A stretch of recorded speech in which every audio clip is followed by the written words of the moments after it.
Topic: Evolution of Software Economics in Project Management. Semester 6 code है CS60 पर RGPV Bhopal. Unit 1 conventional software management.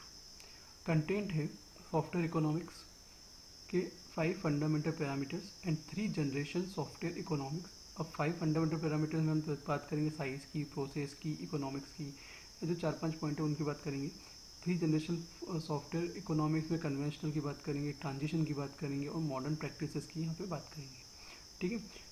अगर आपने अब तक मेरा चैनल सब्सक्राइब नहीं किया हो तो please subscribe my channel and click the bell icon button.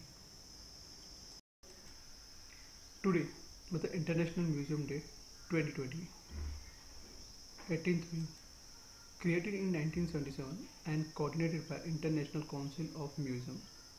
The International Museum Day is celebrated annually on the 18th of May 2020. The day is meant to promote the importance of museums in community and their dedications toward the purpose of education, study and employment. Thousands of museums located in almost 100 countries participate in the International Museum Day. This is called the International Museum Day. जो all over world में मतलब near about 100 companies are celebrated this day as an International Museum Day. हाँ, तो 5 fundamental parameters जो that can be described from software costing models. ठीक है ना. पहला है size, process, personal, environment and required quality. these are 5 parameters जो है किसके हैं, सॉफ्टवेयर इकोनॉमिक्स दिए हुए हैं इनने. तो आप साइज में 2 पॉइंट दिए यहाँ पे, एक तो SLOC और एक है फंक्शन पॉइंट. SLOC में सिंपल सी बात है, SLOC का मतलब होता है सोर्स लाइन्स ऑफ कोड होता है, जहाँ पर better metrics later in project मतलब उसके बेटर उससे मतलब इसका मतलब कि software metrics use to measure the amount of code in a software programmes.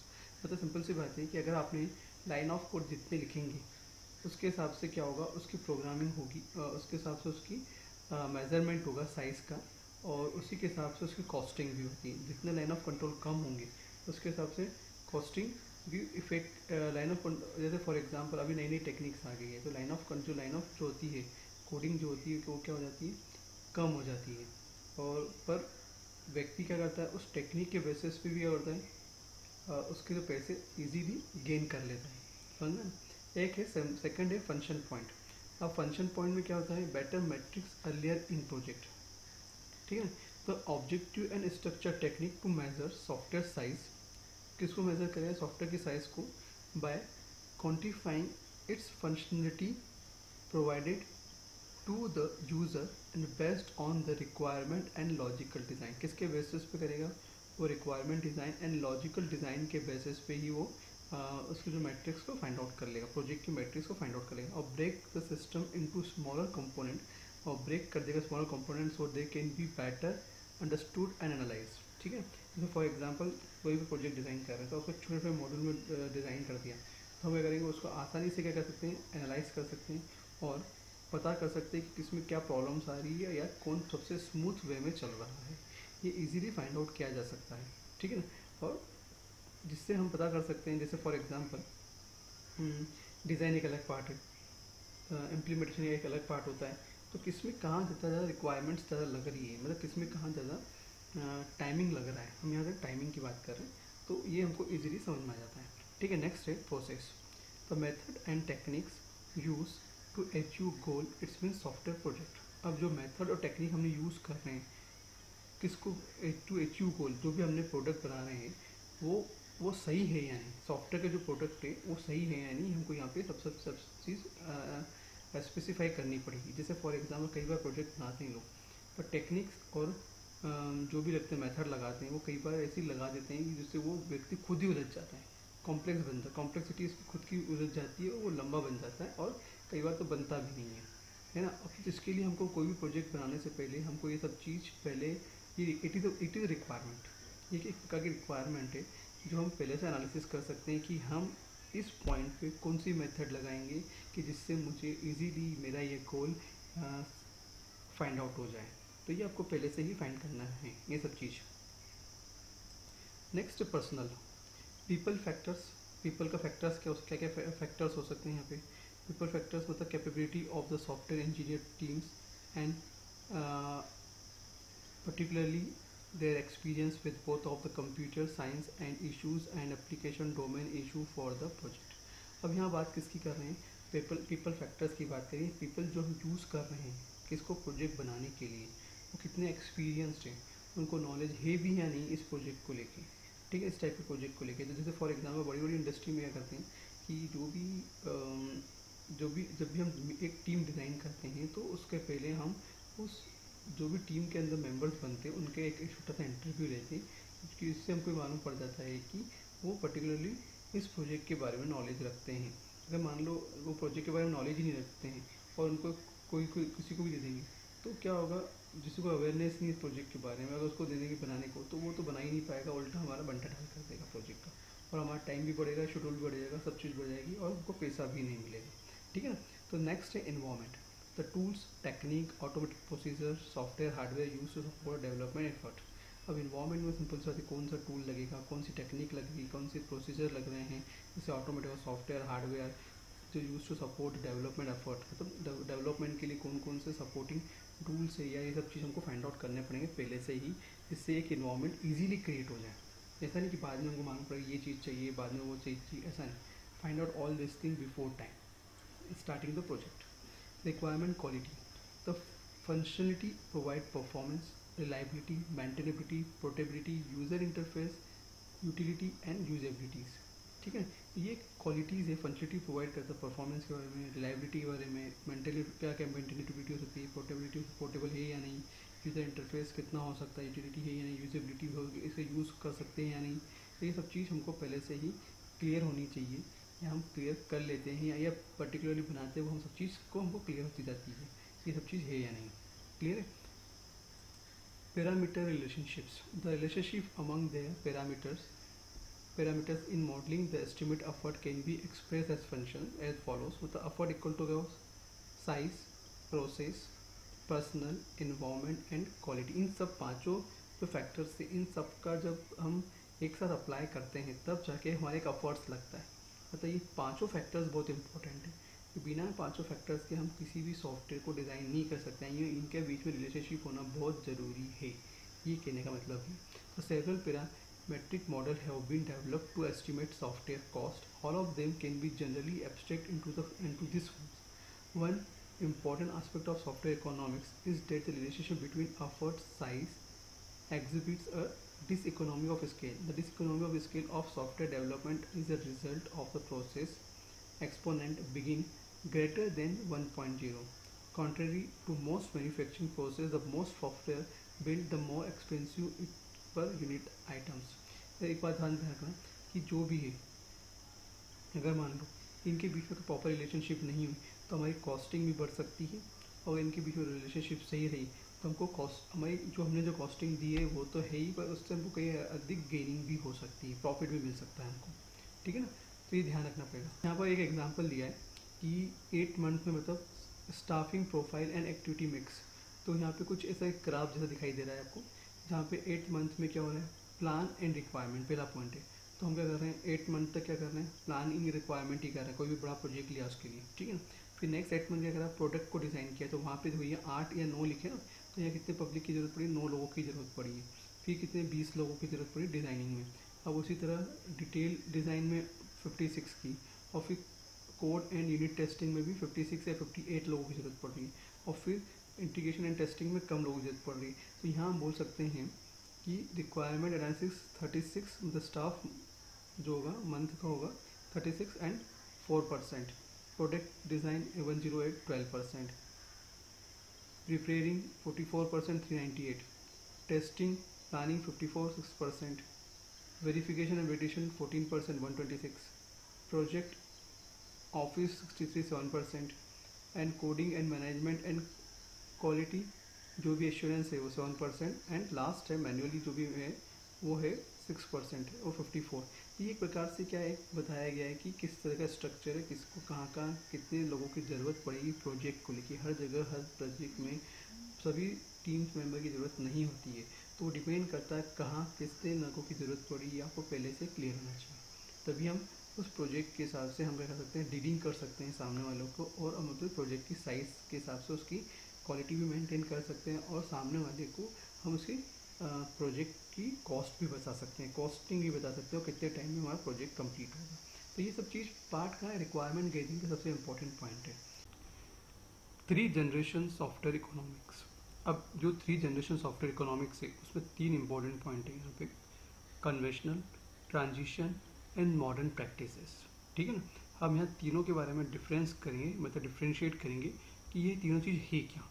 ठीक है, this diagram shows generation software economics in the form of basic technology. किसके बेसिस पे कर रहा है ये, जो उस ड्यूरेशन में टेक्नोलॉजी यूज़ थी उसके बेसिस पे ये डिफ्रेंशिएट करेगा, टूल के बेसिस पे, कंपोनेंट के बेसिस पे, एंड जहाँ पे उस वक्त जो प्रोसेस चलती थी उसके बेसिस पे हम यहाँ पे करें उसको डिफ्रेंशिएट भी करेंगे। ठीक है ना, और यहाँ पे जो रिक्वायर्ड लेवल्स है of quality and personnel are assume to be constant. मतलब यहाँ पे क्या किस टाइप क्वालिटी मेजर की जाती थी या किस टाइप से क्वालिटी को मेंटेन किया जाता था, उसके बेसिस पे भी हम क्या कर सकते हैं, इनको डिफ्रेंशिएट कर सकते हैं इन तीनों ऑप्शंस को, किस किस को, कन्वेंशनल को, ट्रांजिशंस को एंड मॉडर्न प्रैक्टिसेस को। क्लियर है, तो फर्स्ट पॉइंट है, हम पहले हम ये समझेंगे कि ये होता क्या है। First, conventional. क्लियर है, तो कन्वेंशनल जो था एक प्रकार से कन्वेंशनल सॉफ्टवेयर इज डेवलप हुआ था जब 1960 से 1970 के बीच में।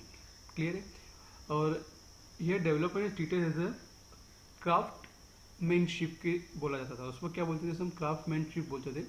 Organisation use custom tools, custom process, virtually customs component built in primitives languages. ठीक है ना, और here the performance of project is highly predictable and cost schedule and quality objective were always unachievable. देखिए यहाँ ये इसका मतलब है कि इस ड्यूरेशन में हम किसकी बात करते हैं, कस्टम की ही बात करते हैं। यहाँ जितने भी हम जो भी चीज़ डिज़ाइन की गई थी कस्टम बेस्ड डिज़ाइन हुई थी। ठीक है ना, और यहाँ पे जो मेन पॉइंट था कि यहाँ परफॉर्मेंस की जब बात करें जो भी, तो हाईली प्रिडिक्टेबल्स, मतलब सोचना पड़ता था कि प्रिडिक्टेबल है या नहीं, शेड्यूल टाइम बढ़ जाता था, कॉस्ट बढ़ जाती थी, क्वालिटी की तो कोई गारंटी नहीं थी, क्वालिटी वो मेंटेन कर पाए या नहीं कर पाए। मतलब यूँ कह सकते हैं कि नियर अबाउट 10 प्रोजेक्ट ही जो थे वो शेड्यूल टाइम पे या टाइम पे ही कंप्लीट होते थे। बाकी 90% जो थे प्रोजेक्ट वो क्या थे, वो या तो होते ही नहीं थे, या तो होते थे तो उसका टाइम पीरियड बढ़ जाता था। क्लियर है, नेक्स्ट है ट्रांजिशन फेज। ट्रांजिशन फेज में क्या था, जब ना कन्वेंशनल फेज में कहीं ना कहीं बहुत सारी प्रॉब्लम आ रही थी। 1960 से 1970 के बीच में बहुत सारी प्रॉब्लम हमने फेस की। देखा जाए तो इंडिया ने ये प्रॉब्लम तो फेस की ही नहीं, क्योंकि ये फेज तो हम लोगों जब हमारे जब तक आया सॉफ्टवेयर हमारे यहाँ, तब 1990 के बाद हमारे इंडिया में सॉफ्टवेयर आया था। ठीक है ना, वो भी राजीव गांधी के द्वारा जब 21वीं सदी का स्टार्टिंग कही जाती थी हमारे यहाँ। ठीक है, उसके पहले तो हमारे यहाँ सिस्टम थे ही नहीं। तो ये तो उनकी वहाँ जहाँ बात हो रही जहाँ पे सिस्टम यूज़ हो रहे थे, तो वहाँ पे कन्वेंशनल भी अप्रोच हुई थी, उसके बाद ट्रांजिशन अप्रोच भी हुई थी, और उसके बाद हमारे पास कौन सी मॉडर्न प्रैक्टिसेस। हमने देखा जाए तो हमने मॉडर्न प्रैक्टिसेस और कुछ पार्ट हमने ये कह सकते हैं ट्रांजिशन अप्रोच का भी यूज़ किया है, but not more than time. Clear, तो समझते हैं ट्रांजिशन फेज़ क्या था। ट्रांजिशन फेज़ जो था 1980 से 1990 के बीच का था। उस ड्यूरेशन में क्या था, जो भी सॉफ्टवेयर इंजीनियर्स थे उन्होंने कुछ कॉन्सेप्ट को चेंज किया और रिपीटेशन चालू की, क्योंकि उसको जो उस ड्यूरेशन में हम नहीं कर पा रहे थे, यहाँ पे हमने कुछ चेंजेस किए कॉन्सेप्ट। साथ ही हमने क्या किया, जो भी लैंग्वेज भी हमने चेंज की। लैंग्वेज कौन सी चेंज की, हाई लेवल लैंग्वेज का यूज़ किया। साथ ही हमने कुछ ऐसे कमर्शियल्स कंपोनेंट भी उस वक्त एग्जिस्ट हो चुके थे, इनका भी यूज़ किया। जैसे फॉर एग्जांपल ऑपरेटिंग सिस्टम की बात कर लें हम लोग, डेटाबेस की बात कर लें, कंप्यूटर नेटवर्क की बात कर लें, ग्राफिक्स यूज़र इंटरफेस की बात कर लें, उस ड्यूरेशन में हमने यूज़ किया। जैसे क्योंकि हमने उसके बाद ही ग्राफिक यूज़र इंटरफेस आया था, तो इसके अलावा क्या हुआ, बट हाई लेवल लैंग्वेज तो यूज़ की हम लोगों ने, बट क्या हुआ, कॉम्प्लेक्सिटी तब भी वैसी की वैसी, मतलब कॉम्प्लेक्सिटी तब भी बढ़ने लगी थी। और उसकी वजह से क्या हुआ, हम उस जो भी सॉफ्टवेयर डिज़ाइन करते थे उस सॉफ्टवेयर को हम बहुत लॉन्ग टर्म तक यूज़ नहीं कर पाते थे, और अल्टीमेटली क्या हुआ, हमको फिर क्या उसके रख रखाव की भी प्रॉब्लम होगी, क्योंकि उसका मेंटेनेंस करना बहुत मुश्किल हुआ। अल्टीमेटली हमको नए सॉफ्टवेयर बनाने पड़ते थे बार बार। तो इसकी वजह से ये क्या था, ये फेज़ ट्रांजिशन फेज़ था, जिसमें हमने कई प्रॉब्लम भी फेस की है, और जो इसमें टेक्निक्स भी आउटडेटेड होने लगी थी, या यूँ बोलो जो टेक्निक बहुत ज़्यादा अप टू डेट नहीं थी, उसकी वजह से हमको बहुत सारी प्रॉब्लम आने लगी थी। नेक्स्ट फेज़ है मॉडर्न प्रैक्टिस फेज़। लास्ट है modern phase, modern practice. In this phase में क्या होता है, ये जब इसकी स्टार्टिंग 2000 के बाद स्टार्ट हुई थी, ठीक है ना। इस फेज़ में हमने क्या करा था, कुछ और कॉन्सेप्ट चेंज किए, और इस फेज़ में क्या करा, हमने क्या करा, जो सॉफ्टवेयर बना रहे थे उसके प्रोडक्शन की यूनिट को बढ़ाया गया। अब प्रोडक्शन यूनिट बनाने के लिए हमने क्या करा, कुछ ऐसे मेथड अप्लाई की जो उस वक्त जो शेल्फ मेथड यूज़ होती थी उसको हटा दिया हमने, और उससे हमने एक प्रकार से दूरी बना ली। और हमने कौन सी मेथड का यूज़ किया, इंटीग्रेटेड मेथड का यूज़ किया, या इटरेटिव डेवलपमेंट मेथड का यूज़ किया। जैसे हम छोटे छोटे मॉडल्स बनाते थे और फिर उसको कहीं ना कहीं कंबाइन किया, और फिर रिपीटेशंस बार बार करके हम उस सॉफ्टवेयर को डिज़ाइन करते थे। जो भी जिस फेस में प्रॉब्लम आती थी उसको वापस रेक्टिफाई करके उसको रीडिज़ाइन किया। तो उससे क्या हुआ, हमारा ये मॉडर्न फेज इसमें हाई लेवल लैंग्वेज का तो यूज़ किया ही किया, ऐसा नहीं कि हाई लेवल लैंग्वेज यूज़ नहीं हुई, बट हाई लेवल लैंग्वेज में भी हमने वो लैंग्वेज यूज़ की जिससे, जैसे for example Java is the most good language, .NET आ गई थी। फिर अभी आप देख लीजिए बहुत सारी नई न्यू लैंग्वेजेस आ गई है जिसका हम यूज़ कर रहे हैं उसको बनाने के लिए, उसको डिज़ाइन करने के लिए।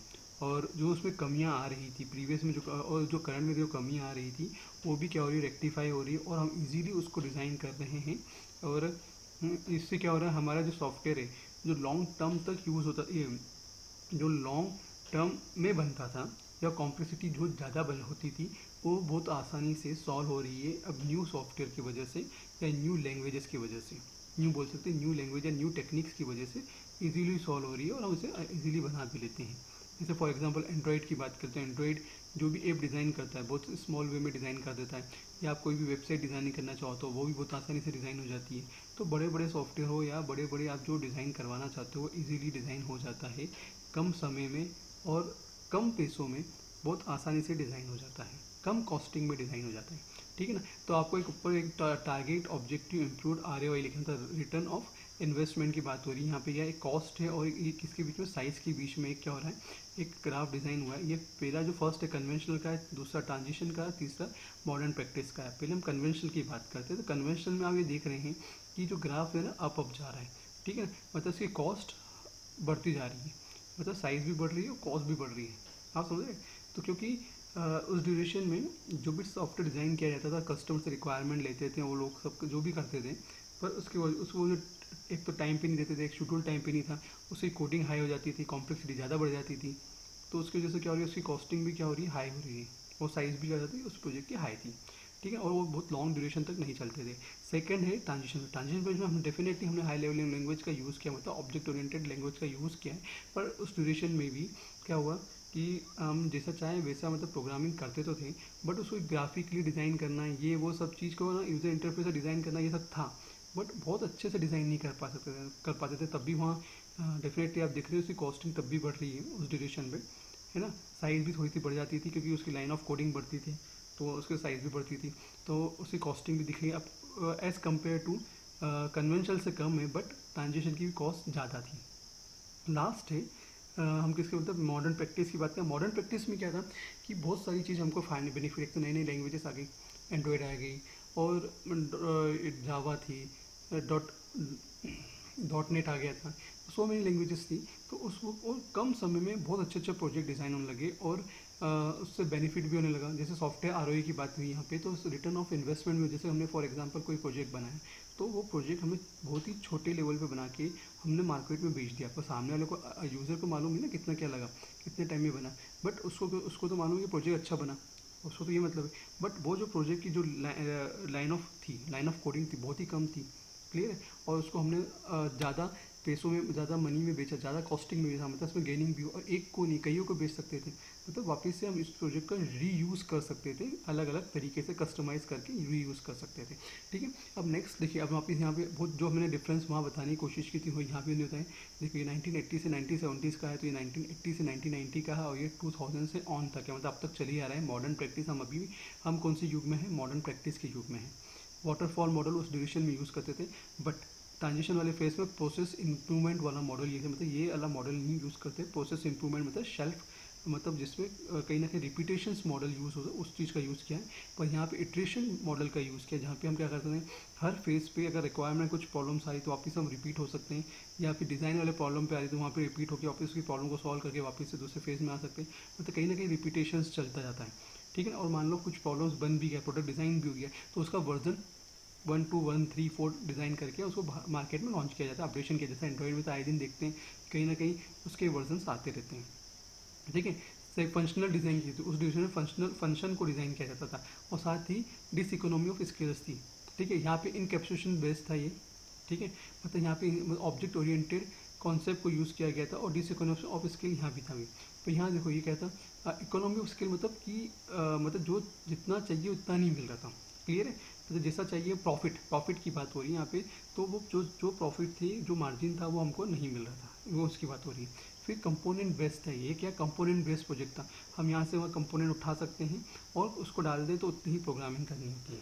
और रिटर्न ऑफ इन्वेस्टमेंट अच्छा है, अभी की ड्यूरेशन में बहुत अच्छा प्रॉफिट मिल रहा है आईटी इंडस्ट्रीज़ को। तो नेक्स्ट क्या दिया, corresponding environment size and process technique के बेसिस में उन्हें क्या डिफरेंस क्या है। तो ये इन्वायरमेंट और टूल थे कस्टम थे, ये मैं कन्वेंशनल की बात कर रहा हूँ। फिर साइज़ क्या 100% कस्टमाइज था, और प्रोसेस एडॉक था, ठीक है। अब ट्रांजिशन में क्या हो रहा है, इन्वायरमेंट और टूल्स की बात करें तो ऑफ द शेल था और सेपरेट था।